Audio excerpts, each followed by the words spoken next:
Good afternoon, everybody. We're here for another edition of Tip Tuesday, where we at Mogul interview the top industry professionals in the real estate industry in Western Canada and get industry tips on how to work with everybody you need to know when doing investment real estate. And today we have a real treat. We've got Remy Noel, owner of Technicon Construction and Contracting. These guys do a ton of work in the Edmonton area. If you want a legal basement suite, if you want to gut a house, if you want to overhaul a house, he knows what he's doing.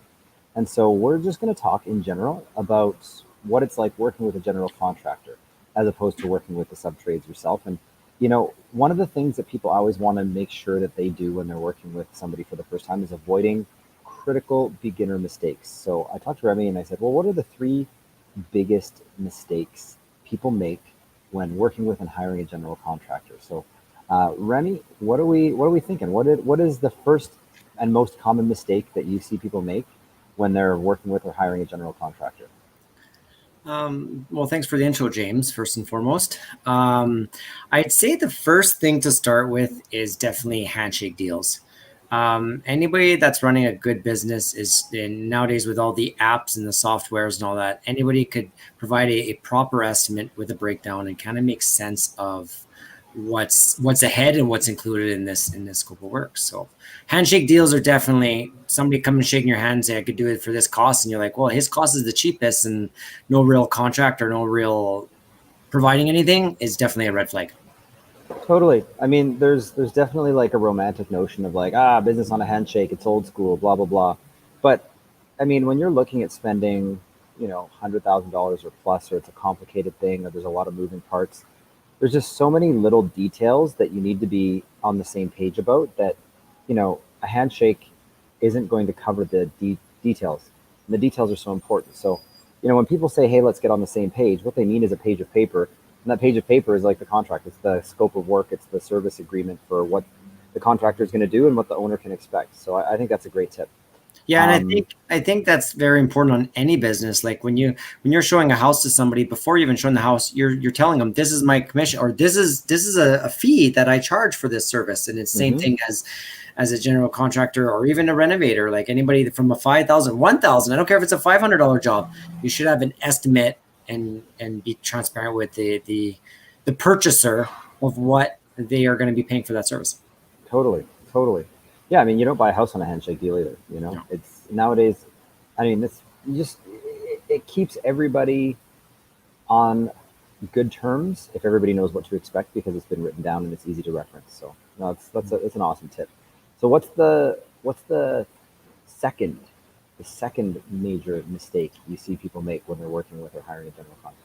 We get a lot of requests. Like we are in the real estate investment world, and we get a lot of people with tight timelines. I like as a general contractor, I'm very cautious about house flipping, because everything is faster, quicker, done. And there's not a Yeah, lot of room for allowance in there.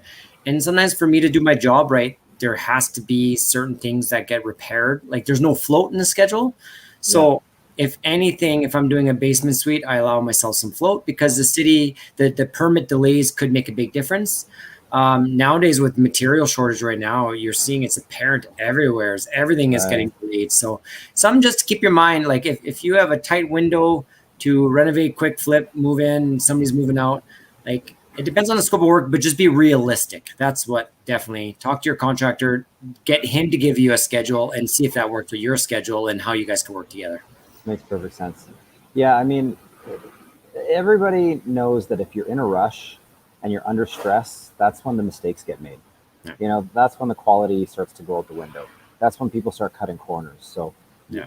it's nice to say, "Oh, I'll do this lightning fast," but there's only so fast that things can get done. So, being realistic with and allotting for timeline, that's such a critical thing to do. So, that's a great tip. And if you're going to be buying a project and renovating or selling and moving in, don't stress yourself out. Like don't give yourself that extra stress that you'll never do it again because you didn't allow for it. You know what I mean? Give yourself a little bit more breathing space if it's another couple weeks or whatever it is for you to move in, for you to, maybe you got to rent for an extra month and it sucks, but in the end it'll cost a lot less. Depends the kind of person you are, but just be realistic with a timeline for sure. Yeah, that makes great sense. And what would you say is the number three biggest and most critical mistake people make when they're working with or hiring a new contractor? Yeah, and number three would definitely be devil's in the details. So the estimating, what's the breakdown? It's a very hard thing for a contractor like me to provide all the details on the front end. But if you have a budget, let's say of like a kitchen budget of X, if you have maybe vanities in a bathroom of X, flooring of X, at least that can work something out for your client that there, if there is any changes, you understand what's in the contract and not just saying, hey, we'll do flooring and then for this much money, but I'm not going to give you any detail what kind of flooring. Well, now all of a sudden you're getting laminate instead of a vinyl plank that you want, or you know what I mean? There's no texture in the ceiling maybe that you wanted. Like there's some different things like that. But definitely if you could work with your contractor before you get started and hash out some of those details, that is number one key to streamlining a clean project and you protecting yourself. Got it. Got it. Makes perfect sense. Okay. Okay. Well, I mean, yeah, the devil really is in the details, and you don't want to just skim that contract. Like we talked about the biggest mistake of not having one in the first place. I mean, mistake number three is not understanding it, not reading it, not knowing the numbers, because you have to be accountable for your own success. Like the contractor is there to help you achieve what you want to achieve with your project, but at the end of the day, it's your project, it's your money that's being spent, and you want to make sure that the contractor's spending it appropriately. So great For tip. sure. Great tip. Well, Remy, that was short and sweet. Three big mistakes to avoid when working with a general contractor. I appreciate the time. Thanks for popping in really quick to give us some of your knowledge, and we'll see you out there in the field at the next project. Sounds good. Thanks, Stay cool. Trying to.